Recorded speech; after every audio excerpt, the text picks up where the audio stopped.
¿Qué tal? ¿Cómo están todos? Un gusto saludarlos después de mucho tiempo sin actualizar nuevos videos en mi canal, pero he decidido regresar por lo grande con lo que va a ser una serie de conversaciones, entrevistas con escritores contemporáneos que yo particularmente admiro mucho.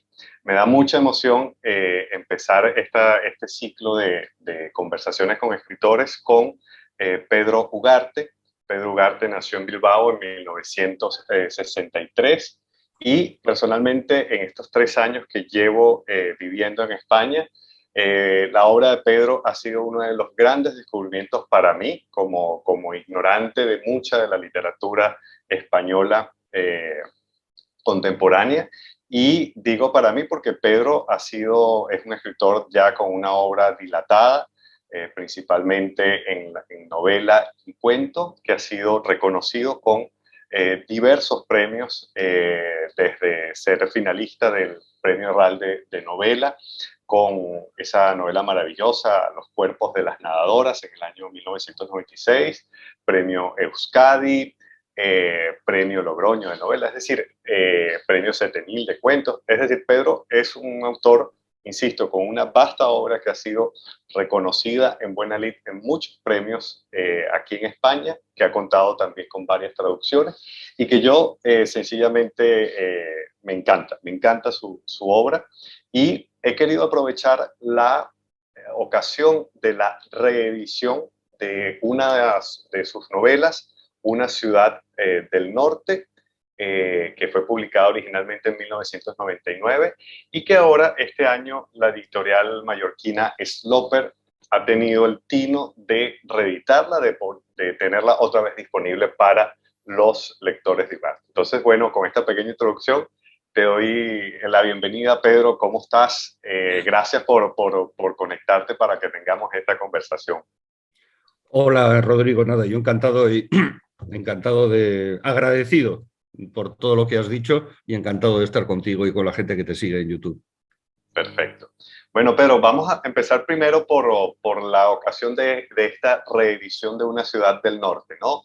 ¿Qué se siente volver a una novela 22 años después de su publicación original? Sí, es una pregunta interesante porque yo me la hacía a mí mismo antes de retomarla, ¿no? Cuando surgió la oportunidad de poder reeditar Una ciudad del norte con Sloper, con la editorial de Román Piña, pues pensé también que sería eso, porque yo no había leído la novela, evidentemente, en los últimos 22 años. Y, y entre otras cosas, claro, cuando uno va tomando cierta edad, toma mucha mayor conciencia del paso del tiempo y siente incluso un cierto miedo, ¿no? Un cierto reparo a la hora de contemplar su propio pasado, ¿no? Yo creo que es algo que nos pasa a todos, y a medida que te vas haciendo mayor, esa especie, digamos, de prevención, de supersticioso respeto con relación a tu propio pasado, se hace todavía mayor, ¿no? La verdad es que retomé la novela, corregí cosas, pero sustancialmente la novela sigue siendo la misma, y de algún modo llegué también a la conclusión de que yo sustancialmente seguía siendo el mismo, ¿no? El mismo que el de hace casi un cuarto de siglo, ¿no? Pero fue curioso volver a leerme, y algo que creo que comentamos tú y yo en alguna ocasión en privado, ¿no? Si algo igual sí modifiqué la novela fue un cierto exceso de adjetivos, ¿no? Hay una cosa, alguna reflexión hacen varias veces, creo que la hace Jorge Luis Borges en su obra, en sus ensayos, diciendo que el autor joven se ve en la necesidad de mostrar cosas, ¿no? Y quizá yo también tenía pues esa pulsión en mis primeros libros, y eso quizás sí supuso un exceso de adjetivos, ¿no? Creo que eso se ha ido moderando con el tiempo. Ok. Fíjate, un poco para tratar de reconstruir, para mí y para quienes nos van a escuchar, nos escuchen, tu recorrido. Fíjate que en 1996 quedas finalista del Premio Real de Novela con esta novela Los cuerpos de las nadadoras, una novela que, como también te comenté en privado, me encantó. Fue la primera novela que leí de ti.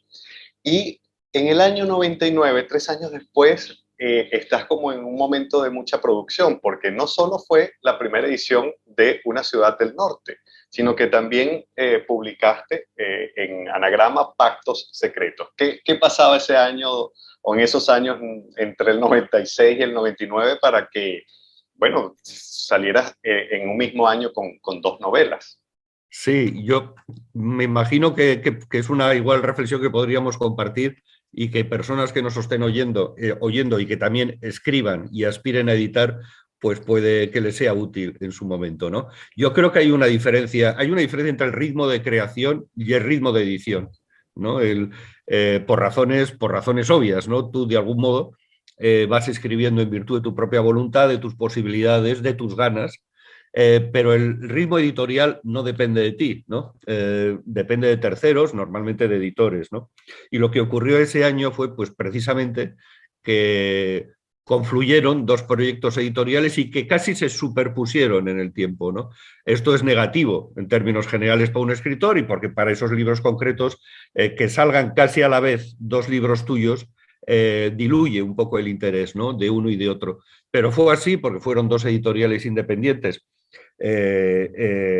Claro, una editorial como Anagrama, pues que es una editorial de enorme prestigio y que tanto ha significado y significa, ¿no? En nuestra lengua, pues supuso que Pactos Secretos tuviera más promoción, ¿no?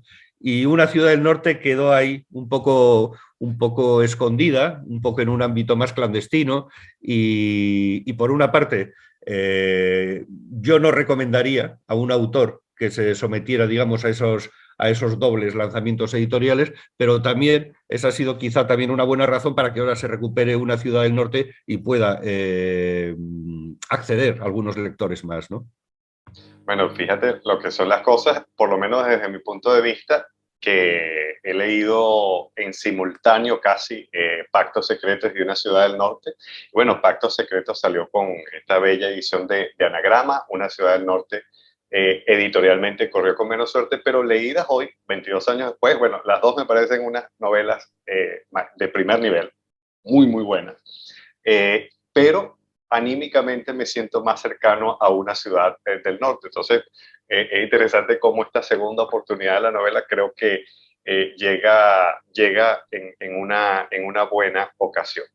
Vamos entonces ya a hablar concretamente de la novela y utilizarla también como excusa para un recorrido por tu obra, ¿no? Fíjate que esta novela, yo creo que en un sentido puede ser leída como una especie de novela de iniciación o de formación bilbaína, ¿no? De este personaje llamado Jorge, y comienzas con una escena que yo creo que ya es una marca registrada tuya, ¿no? Una escena que logra congeniar la ternura y el temor, ¿no? Esa escena en la que está el personaje protagonista Jorge de niño, acompañado por su padre que le muestra lo que va a ser el patio de juegos de su nuevo colegio, ¿no? Y a mí me impresionó mucho ese comienzo de la novela porque, insisto,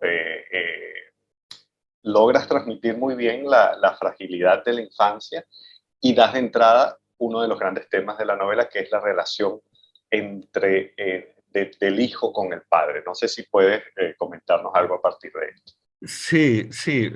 Bueno, yo siempre he pensado que hay, digamos, el primer impacto real con la vida, pues es a una edad tan pequeña como con los 5 o 6 años, ¿no? Y yo creo que eso ni siquiera que las sociedades se vayan desarrollando, que se vayan, digamos, alcanzando. Creo que afortunadamente cada vez en más países una visión, digamos, más tranquila de la vida y con unas necesidades físicas medianamente satisfechas, no impide todo eso que haya un salto entre la familia y la realidad, ¿no? Entre la familia y el mundo. Normalmente la familia es un lugar donde uno más o menos está acogido y el mundo, en principio, es hostil, ¿no? Esa primera lección se produce cuando uno, en su primer paso en la socialización como ser humano, ¿no? Que es el colegio, es la escuela, es el salir de ese lugar que es la familia, donde uno es querido, y uno va a un lugar donde uno es uno de tantos. Sencillamente, es uno de tantos, ¿no? Y yo creo que en esa edad tan temprana, cuando uno llega a un ámbito colectivo como es la escuela, uno percibe de alguna manera que todo eso podría seguir funcionando sin él, ¿no? En la familia, si tú faltaras, habría un momento de dolor y de desconcierto y de tristeza para unas personas muy concretas, ¿no? En cambio, en el mundo, en el universo, si queremos decirlo de forma más grandilocuente, tu ausencia no significa absolutamente nada, ¿no? Eso seguiría funcionando sin ti, al contrario que tu familia, ¿no? Yo creo que ese primer impacto, que luego se reproduce de forma posiblemente más dramática en otros ámbitos a lo largo de la existencia, ese primer impacto se produce en la escuela, ¿no? Tú vas a la escuela y eres uno más, y eso supone que tu relación con la realidad cambia radicalmente. Fíjate que, pero que siento que en este comienzo de una ciudad del norte también plantea que la relación dentro de la familia tampoco es algo dado, ¿no? Es como, obviamente es un espacio de protección, de cariño previo que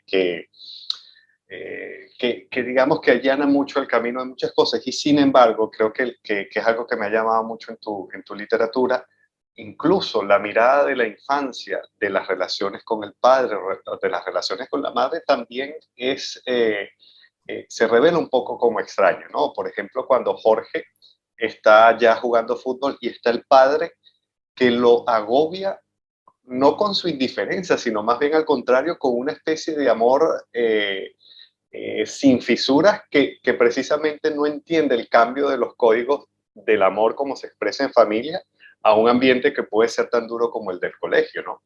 Y yo creo que todos nos identificamos un poco así en la relación con nuestros padres, que a veces nos da vergüenza, ¿no? Esas Sí. demostraciones de afecto. Sí, sí, sí, esa es otra cuestión. Efectivamente, como apuntas, bueno, yo creo que la familia normalmente, diga la abrumadora mayoría de los casos, es un ámbito de protección, pero lo cual no quiere decir que sea un ámbito de felicidad absoluta, ¿no? Eh, y es verdad que ese cambio de códigos se produce a medida que el hijo o la hija va creciendo, ¿no? Yo creo que a medida que vas creciendo, tu vida se va ensanchando y de algún modo la relación de los padres con relación a los hijos se mantiene igual, ¿no? Creo que es una de las...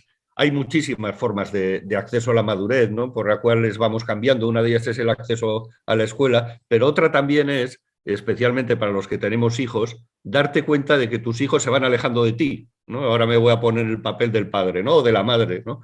Eh, Sientes por ellos un amor tan incondicional que no entiendes del todo que a medida que van haciéndose mayores van asumiendo su propia vida. Y en tanto en cuanto vayan siendo protagonistas de su propia vida, tú vas quedando atrás. Y esa es otra forma de, por una parte, de madurez, en este caso es del punto de vista de los padres, pero genera esas disfunciones que tú comentas, ¿no? Yo creo que todos hemos tenido alguna vez en sociedad esa sensación de vergüenza ante una demostración excesiva de afecto por parte de un padre o una madre, ¿no? Es una característica, una circunstancia muy clásica, ¿no? Pero forma parte del proceso de madurez, ¿no?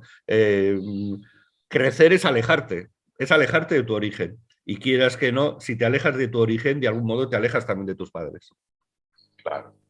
Mira, y ahora, siguiendo un poco el desarrollo de la trama de una ciudad del norte, fíjate que hay una tensión constante entre lo que es el personaje protagonista, Jorge, que es un nombre que se repite en algunas de tus otros libros e historias, que es un personaje además muy típico tuyo, es un personaje masculino, en absoluto se ve a sí mismo como la representación de un hombre exitoso o reconciliado con la vida, más bien son personajes que parecen de entrada como sintiéndose en desventaja en la competencia de la vida. Eso por una parte, y por otra parte está un entorno que no parece favorecer mucho el optimismo, ¿no? Que es esta ciudad del norte con este clima tan agobiante a veces, ¿no? De frío, de lluvia, que configura también un modo de ser que en la novela llega un momento en que se califica, creo que a esta ciudad del norte, que sería Bilbao, supongo, como una ciudad básicamente protestante, ¿no? De un rigor que va a contracorriente de la tradición del catolicismo, ¿no? Entonces, ¿cómo es esta relación de tus personajes con estos entornos? Que bueno, en la novela ya desde la portada, desde la ilustración, adelanta mucho, ¿no? El tono gris de muchas de sus reflexiones. Sí, sí, tienes razón. Has tocado muchos temas, pero es muy importante la novela, la cuestión del paisaje, ¿no? Un paisaje físico, como decías, o climatológico, pero que se transforma, yo creo que a medida que va pasando el libro se transforma en un paisaje moral, ¿no? Y también en un paisaje interior, ¿no?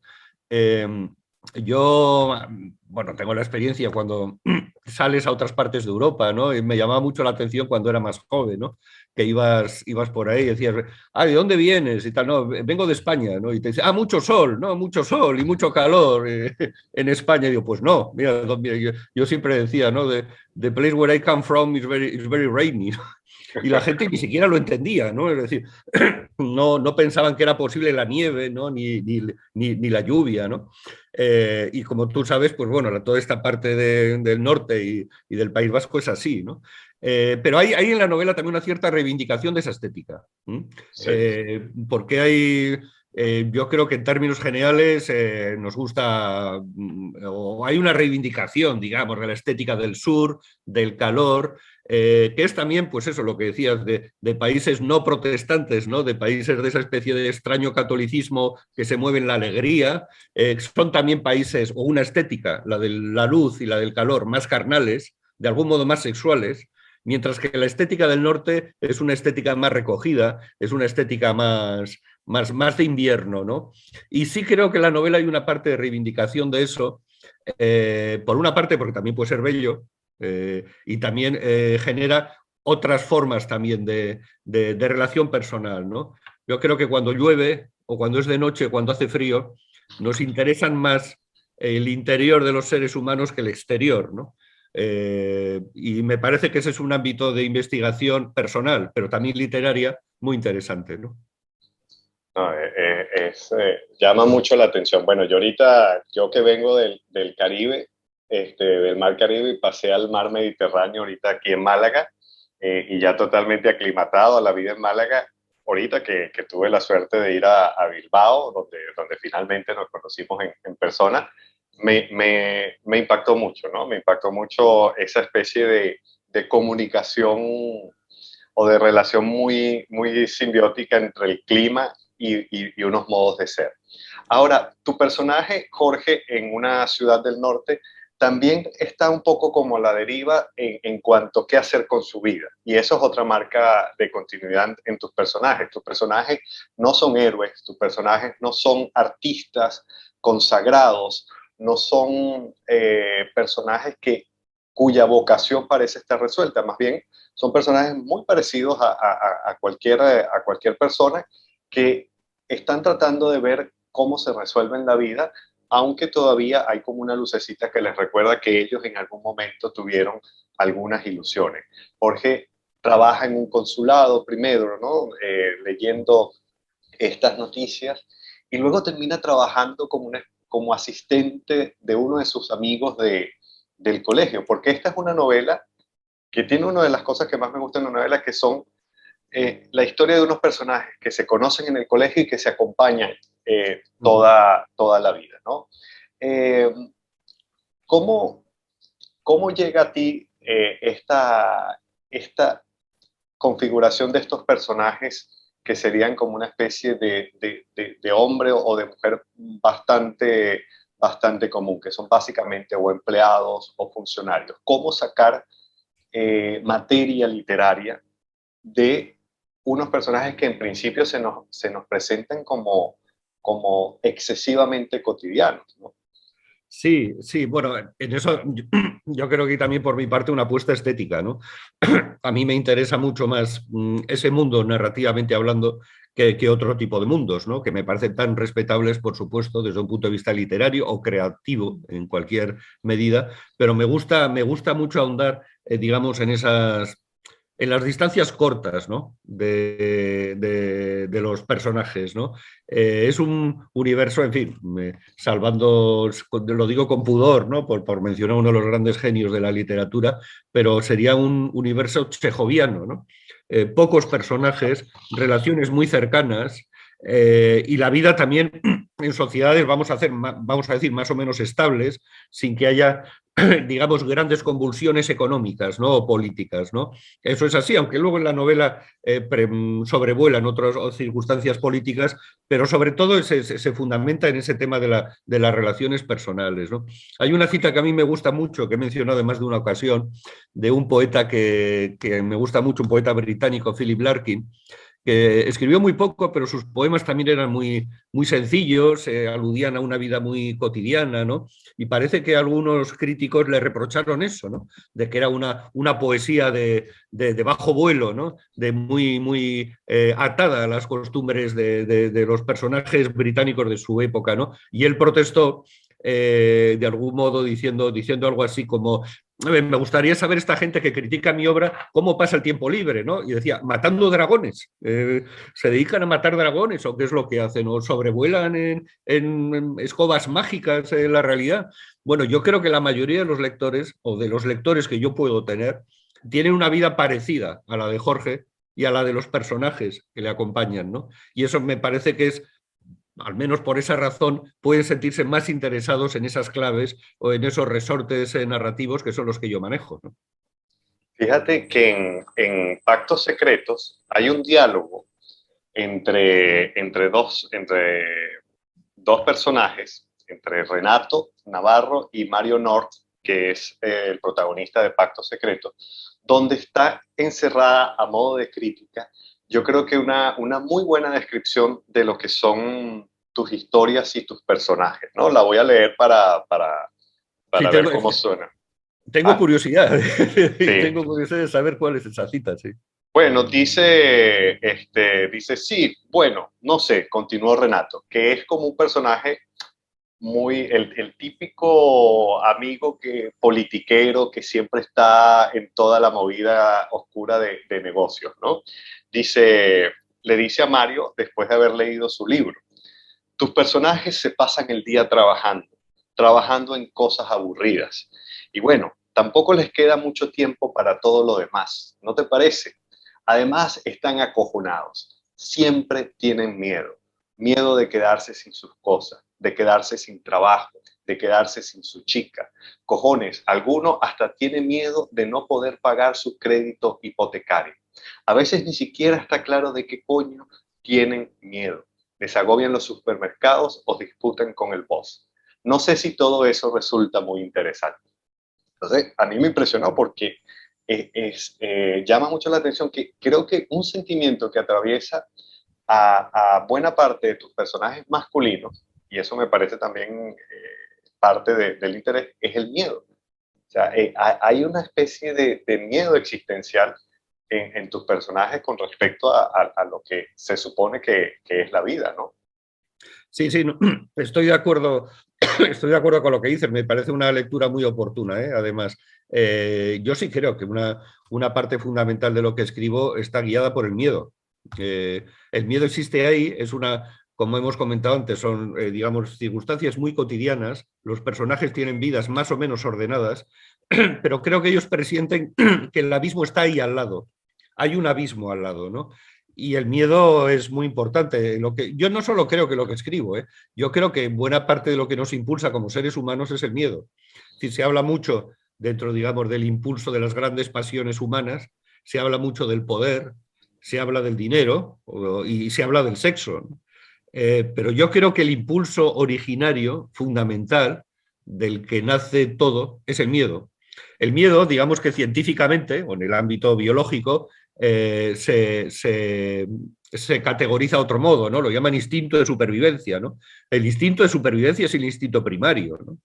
Tú antes que, desde luego, para satisfacer tu deseo de ser feliz, debes satisfacer un instinto previo, que es el de estar vivo y el de seguir vivo, ¿no? Y yo creo que esa conciencia de la amenaza es algo muy importante en mi obra, especialmente para el personaje narrador, pero yo creo que en términos generales para todos los personajes, ¿no? El miedo como gran impulso vital a la hora de actuar los personajes y la conciencia de amenaza como un elemento que rige la conducta de los seres humanos. Es que es impresionante como ahorita que se está discutiendo tanto sobre lo masculino y lo femenino en unos términos que suelen ser bastante esquemáticos y se habla de construir la masculinidad o la masculinidad tóxica o desmontar ciertas nociones demasiado viriles y épicas de lo masculino. Y se hace a veces ese reclamo a la literatura. Cuando uno lee tu obra, allí los personajes masculinos no son en absoluto ninguna representación especialmente destacada de eso que hoy llaman el heteropatriarcado, ¿no? Más bien son personajes sufrientes, son personajes profundamente humanos y creo que además se conectan, y hay que decirlo sin ningún rubor, con grandes personajes de grandes escritores que han trabajado también esa visión de lo masculino entre lo trágico y lo cómico, como el propio Chekhov. Yo creo que leer tu obra a la luz de Chekhov es una experiencia fascinante, pero está también yendo un poco más lejos en Dostoyevsky, ¿no? Fíjate, ahora quería mencionar otra cosa que me llama mucho la atención. En esta novela, que empieza siendo como una novela de colegio, ¿no? Si no me equivoco, un colegio jesuita. Sí, sí, jesuítico, sí, sí, sí. Que tiene como esa especie de magia de las historias de infancia, de adolescencia, marcadas por la pertenencia al clan de los amigos, ¿no? Están todos estos amigos que, como buen clan, parecen indiferenciados y sin embargo hay dos voces que se diferencian. La del propio personaje, Jorge, que digamos que hace unos esfuerzos por pertenecer, por identificarse. Y hay otro personaje que desde el principio le llama mucho la atención a Jorge y que creo que el lector también se va como a enganchar con él, porque hay allí una línea de fuga narrativa muy, muy sutil y muy bien lograda, que es el personaje Juan Mari, ¿no? Ese personaje que nunca se incorpora al grupo, que apenas se termina en el instituto, se desaparece, ¿no? Y que termina arrastrando una problemática que yo creo que una novela que suceda en el País Vasco, que en los años en los que a ti te tocó nacer y crecer, no puede dejar de tocar de alguna u otra manera, ¿no? La experiencia de ETA, la experiencia de los conflictos identitarios, y tu novela lo trabaja con una sutileza muy grande, ¿no? El conflicto de fondo se manifiesta con unos helicópteros que están todo el tiempo sobrevolando, con unos guardias de seguridad que acompañan a unos personajes para protegerlo, pero nunca llegas a tratar de manera demasiado frontal este tema, ¿no? ¿A qué responde este modo de tratarlo, que en otros aspectos es como el principal conflicto, ¿no? Sí. La verdad es que Una ciudad del norte es la única novela donde he tratado eso que se llama la problemática, el tema vasco, el conflicto vasco, de alguna manera, ¿no? Y es verdad que se hace, como tú comentas, por una parte a través de unos símbolos, que uno de ellos son esos helicópteros que están siempre dando vueltas por ahí. Todos sabemos que en las grandes ciudades, cuando hay conflictos, cuando hay problemas, cuando hay concentraciones violentas o cuando ha pasado algo malo, hay helicópteros. Y es verdad que hubo unos años en que en el País Vasco los helicópteros estaban siempre ahí, es decir, estaban siempre dando vueltas porque algo había pasado en algún lugar, ¿no? Pero es verdad que ese conflicto, como tú dices, se trata de una forma lateral y sobre todo a través de seres humanos, ¿no? Creo que incluso sin hacer un spoiler con relación a la novela, pero lo que tú comentas de ese personaje de Juan Mari, que se resuelve al final del libro, también hay una referencia sobre todo personal y humana más que política, ¿no? Sí. Y la verdad es que todos los que hemos vivido, y que seguramente tú también tendrías muchísimas cosas que decir al respecto, ¿no? Pero siempre todos los que hemos vivido en situaciones políticas más o menos conflictivas, te das cuenta que los seres humanos que las protagonizan no son marcianos, no son seres terroríficamente malos, ni se les identifica a priori, ¿no? En función de lo que hagan o lo que digan, ¿no? Sino que están ahí, actúan a tu lado de repente toman decisiones que tú jamás comprenderías, pero siguen estando ahí, ¿no? Eso es lo que más me interesaba desde el punto de vista, vamos a decir, político de la novela, ¿no? Cosa que, por cierto, es algo que me sigue, es lo que más me sigue interesando ahora de los restos que quedan de la parte violenta del conflicto vasco, que son el tema de los presos, ¿no? A mí de algún modo, me sigue perturbando moralmente personas que no solo han acabado con la vida de los demás, sino que después de 20 o 30 años en la cárcel han acabado con su propia vida, ¿no? Me sigue perturbando y me sigue de algún modo fascinando ese fenómeno, ¿no? ¿Cómo ha podido ocurrir eso? Y sobre todo desde el punto de vista humano, ¿no? Insisto, ¿no? Es un tema que me interesa mucho. Yo no sé si lo trataré algún día, pero me parece que es un tema que tiene una amplísima reflexión literaria que hacer, ¿eh? Eh, la gente, la gente que llega a hacer cosas tan horribles como esas no salen no sé, de infiernos imaginarios, ¿no? Salen de la misma realidad que hemos vivido todos, ¿no? Y me parece que es un tema de reflexión, insisto, muy, muy interesante. Claro, es que eso de alguna manera está en tu novela, ¿no? Y yo creo que todos nos lo preguntamos cuando hemos cumplido cierta edad y ha pasado mucho tiempo desde la época del colegio o del instituto, que tú dices, bueno, todos crecimos, veníamos de unos medios más o menos iguales, con unas circunstancias más o menos iguales, por lo menos en apariencia, y cuando de repente aparecen algunas tragedias o algún monstruo o algo así, uno dice, bueno, pero sí, o sea, ¿qué pudo pasar para que yo terminara así y esta otra persona así?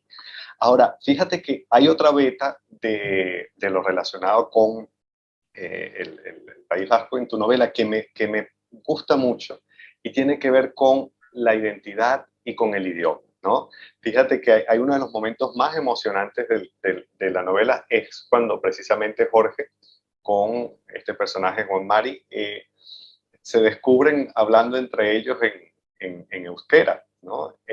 Y es como la revelación de ese punto en común que había faltado antes. Y me llama la atención porque es impresionante. En Pactos Secretos, que es también del año 99, hay una escena parecida pero a la inversa. Mario North y su abogado, que ahorita no recuerdo el nombre del Sí, personaje, Ezcurra, sí, sí, sí. Escurra, empezaban hablando en euskera y terminaban hablando en español, ¿no? Entonces, ¿cómo manejas tú esta situación de bilingüismo que uno ve que hoy día a nivel político se maneja de manera muy, muy torpe, ¿no? Y que tus novelas quizás nos transmiten que para el hombre y la mujer común estos conflictos se resuelven de otra manera. Sí, sí, me parece una observación muy interesante la que haces, ¿eh? A ver, yo creo, en el caso del País Vasco hay conflictos políticos en el mundo muy distintos y de orígenes muy diversos, ¿no? Pero yo estoy firmemente convencido y fíjate, no creo que es una reflexión que se hace a menudo, pero sí creo que es un elemento a considerar que en el fondo, en su fondo más profundo, los problemas del País Vasco son problemas de orden cultural, que lo que pasa es que se han materializado o tiene una proyección política, ¿no? Y una proyección política, a mi modo de ver, muchas veces errónea, ¿no? Pero es verdad que existe ante todo un problema cultural entre un idioma minorizado y otro idioma que es uno de los idiomas más extendidos del mundo, que los dos son nuestros, además. Yo creo que quien diga en el País Vasco que el castellano no es nuestro, bueno, o está mintiendo o no conoce la historia de su propio país. Y dentro de las personas, e incluso en ámbitos como el Bilbao, que son sociedades muy castellanizadas, el cambio de idioma sí supone códigos. Yo tengo también esa experiencia personal de que igual con ciertas personas en ciertos momentos puedes hablar en euskera y en otros momentos hablas en castellano, igual cambia la referencia y se cambia de idioma.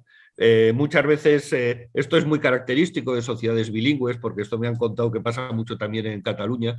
Con algunas personas habla siempre en castellano o habla siempre en catalán, pero no es ya una decisión. Es que como empezaste así, lo sigues haciendo de ese modo, ¿no? Aunque la otra persona también sepa los dos idiomas, ¿no? No sé, yo sinceramente creo que en nuestro caso concreto, en el del País Vasco, todos los conflictos políticos son de generaciones en el sentido más estricto de la palabra, de generaciones de problemas culturales y que en cualquier caso, en el fondo, un país con dos lenguas o con dos culturas o incluso con más culturas es infinitamente más rico que una sociedad con una sola cultura, ¿no? Me parece que algo que es un bien cultural y personal, a veces se transforma en un conflicto político, pero yo creo que debía ser exactamente al revés. Debía ser exactamente al revés. Sí. Mira, Pedro, y ya para ir cerrando esta conversación que para mí ha sido como muy, muy interesante porque me permite como tener acceso privilegiado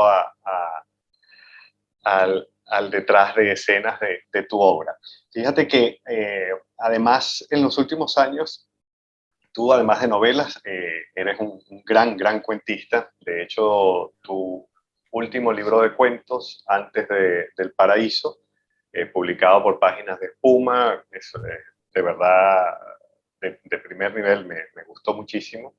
Y me he dado cuenta que quizás en los últimos años es una impresión, no sé si estoy equivocado, que te has orientado un poco más hacia el cuento que, que con respecto a la novela. Quería preguntarte qué estás trabajando ahorita y cuáles son los planes de escritura y de publicación que podemos esperar tus lectores para los próximos años. Yo creo que fíjate, cada narrador tiene una relación distinta con la novela y con el cuento. Mi sensación es que hablando con distintos colegas, hay de todo, hay relaciones de todo tipo. En mi caso, yo lo contemplo casi con una misma, con un mismo nivel de interés. No sé, hay gente, desde críticos e incluso lectores, que me dicen que yo funciono mejor como autor de cuentos que como autor de novelas. No me preocupa lo más mínimo esa impresión, como si me hubieran dicho lo contrario, ¿no? Pero en mi caso son, digamos, las dos vías, son los dos raíles de un mismo tren, ¿no? Recuerdo que hace muchos años a uno de los autores que más admiro como cuentista, sin la más mínima duda, de toda la historia castellana, de la lengua castellana, Ignacio Aldecoa, poco antes de morir, le preguntaron eso en una entrevista, ¿no? El que prefería, si un género u otro, y digamos, utilizó esa imagen, ¿no? Son los dos raíles de un mismo tren que va en la misma dirección, ¿no? Ahora, insisto, no solo las relaciones de cada narrador con los dos géneros es distinta, sino también los resultados, ¿no? Ignacio Aldecoa es un autor de novelas interesantes y ambiciosas, pero desde luego es un grandísimo cuentista, ¿no? Mucho mejor cuentista que novelista. No sé, creo que todos tenemos que encontrar nuestro lugar personal en ese ámbito, ¿no? Yo ahora estoy con una novela, estoy terminando una novela y te voy escribiendo cuentos que es, bueno, para mí escribir cuentos es una forma de vida, Rodrigo. Quiero decir que para mí no es un libro que esté en camino, siempre hay un cuento o un micro relato encima de la mesa, ¿no? Y confío en que lo siga viendo en el futuro también. Pues qué bueno, me alegra mucho, va a ser de beneficio y alegría para todos tus lectores. Bueno, no me queda sino darte las gracias, Pedro, por dedicarme a mí y a quienes vean el canal este tiempo para conversar sobre tu obra.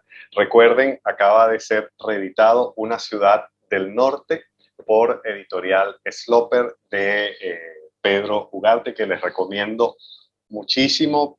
Si no han leído antes a Pedro Ugarte, pues tienen mucha suerte porque van a tener la ocasión de leerlo por primera vez. Y quienes ya conocen, por supuesto, la obra de Pedro, es una oportunidad de lujo de volver a lo que considero una de las grandes recuperaciones editoriales de este año 2021. No sé si quieres despedirte, Pedro, y Ya, sí, con, con por algunas supuesto, palabras bueno, y terminamos. nada, yo desde luego agradecer a todos los que estén viendo esta conversación que hemos tenido, pues se lo agradezco mucho y a ti muy particularmente, sabes que te agradezco mucho pues la relación que tienes conmigo, la enorme generosidad que tienes conmigo y sabes que cuentas también con mi aprecio y con la admiración que siento por tu obra. De verdad, muchas gracias, Rodrigo, ¿eh?